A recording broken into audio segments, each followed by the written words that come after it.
Morning students. हम लोग English grammar में पार्ट्स ऑफ स्पीच का नाउन कंप्लीट कर लिया था और हमने शुरू किया था प्रोनाउन को। तो प्रोनाउन का डेफिनेशन और उसके कितने काइंड्स होता है ये हमने पिछली क्लास में जान लिया है।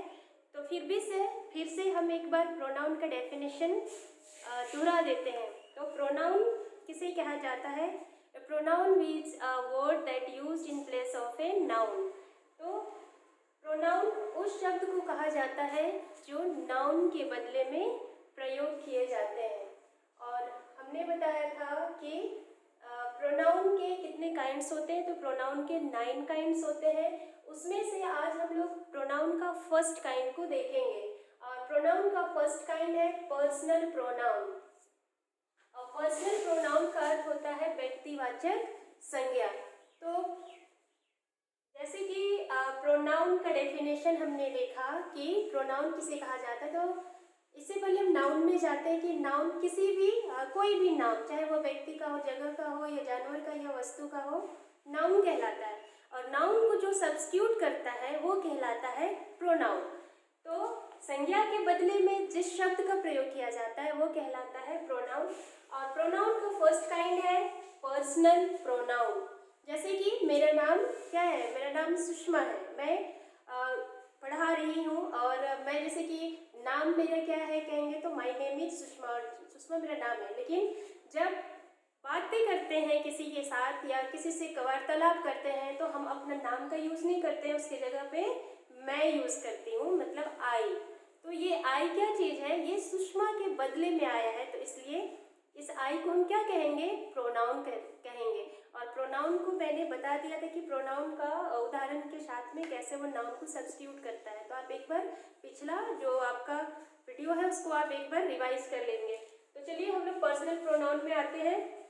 Personal pronoun, the pronouns which are used for all the 3 persons are called personal pronoun.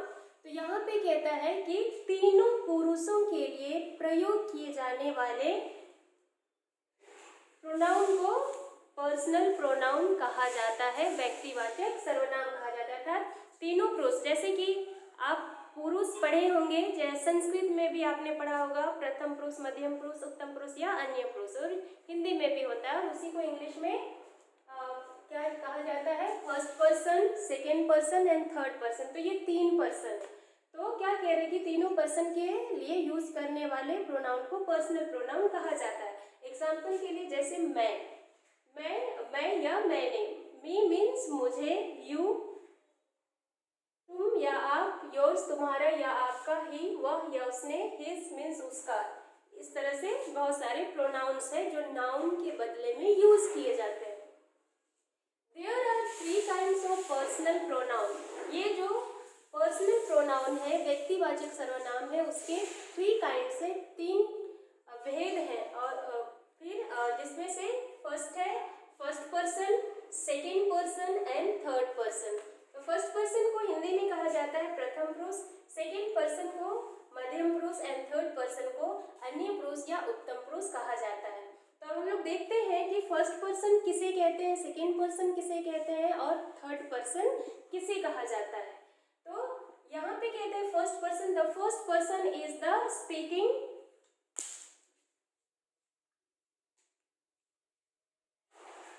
The first person is the speaking, मतलब बोलने वाले को फर्स्ट पर्सन कहा जाता है। जैसे कि मैं अभी बोल रही हूँ, बोलने का काम कौन कर रहा है? कौन कर रही है? सुषमा कर रही है। लेकिन उसकी जगह में हम लोग प्रोनाउन आई का यूज करते हैं और आई सिंगुलर होता है।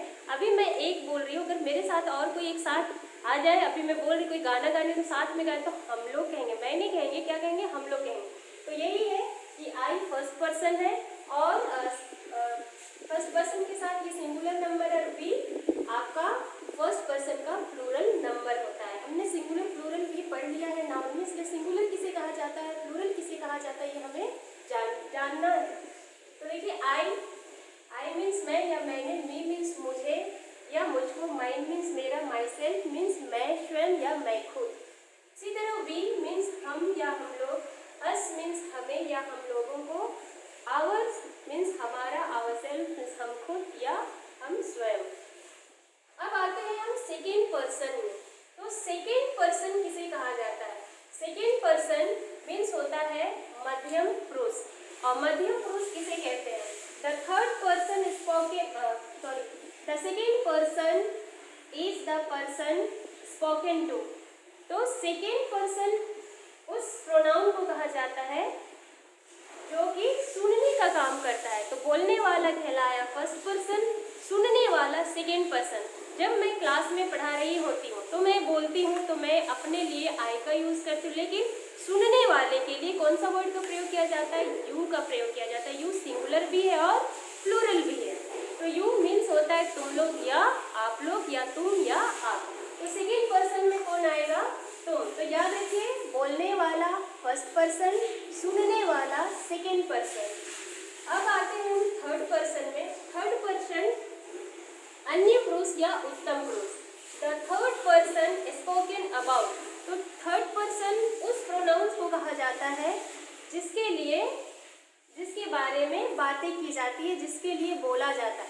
तो अब हम देखेंगे कि बोलने वाला फर्स्ट पर्सन, सुनने वाला सेकेंड पर्सन एंड जिसके बारे में बातें हो रही है उसके लिए क्या कहते हैं? Third person. जैसे कि हम लोग क्लासरूम में पढ़ाई कर रहे हैं और बातें कर रहे हैं। अब जब सब्जेक्ट पढ़ते तो जैसे मैं इंग्लिश पढ़ा रही हूँ तो मैं बोल रही हूँ, सुनने का काम स्टूडेंट कर रहे हैं, और किसके बारे में बातें हो रही है? इंग्लिश ग्रामर, मतलब ये किताब।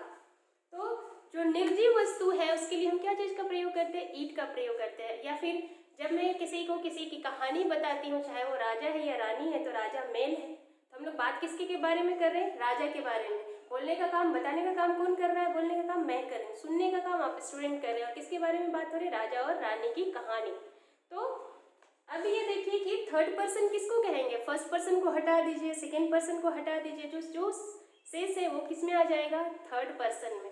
जैसे कि हम किसी लड़के के बारे में बात कर रहे हैं, किसी लड़की के बारे में बात कर रहे हैं, या बहुत सारे प्लेयर्स के बारे में बात कर रहे हैं, तो ये क्या कहलाएगा? Third person. जैसे कि मैं क्लासरूम में राम के बारे में बता रही हूँ, तो राम क्या हो जाएगा? थर्ड पर्सन, क्योंकि बोलने का काम मैं कर रही हूँ, सुनने का काम आप कर रहे हैं, और किसके बारे में बातें हो रही है? राम के बारे में। तो इस तरह से थर्ड पर्सन आपको समझ में आ गया हो। और थर्ड पर्सन का एग्जाम्पल है ही। ही मीन्स वह और उसने। फॉर बॉय किसके लिए यूज किया जाता है? ही का प्रयोग लड़के के लिए, मेल जाति के लिए किया जाता है। शी मीन्स भी वह या उसने होता है, लेकिन शी का प्रयोग फीमेल के लिए किया जाता है, फीमेल जेंडर के लिए, लड़की के लिए या महिलाओं के लिए। इट मीन्स होता है यह, जो निर्जीव वस्तुओं के लिए प्रयोग किया जाता है। जैसे बहुत सारे नाउन हैं जो न्यूटर जेंडर में आते हैं, तो न्यूटर जेंडर के लिए हम क्या प्रयोग करते हैं? इट का प्रयोग करते हैं। दे मीन्स वे लोग या उन लोगों ने, मतलब दे प्लूरल है, जैसे ही और सी का प्लूरल दे होता है। देम मीन्स उनको।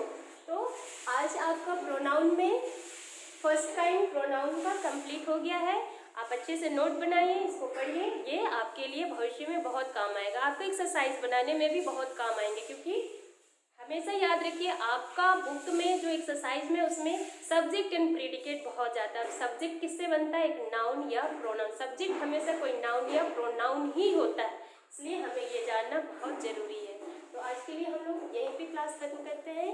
Thank you.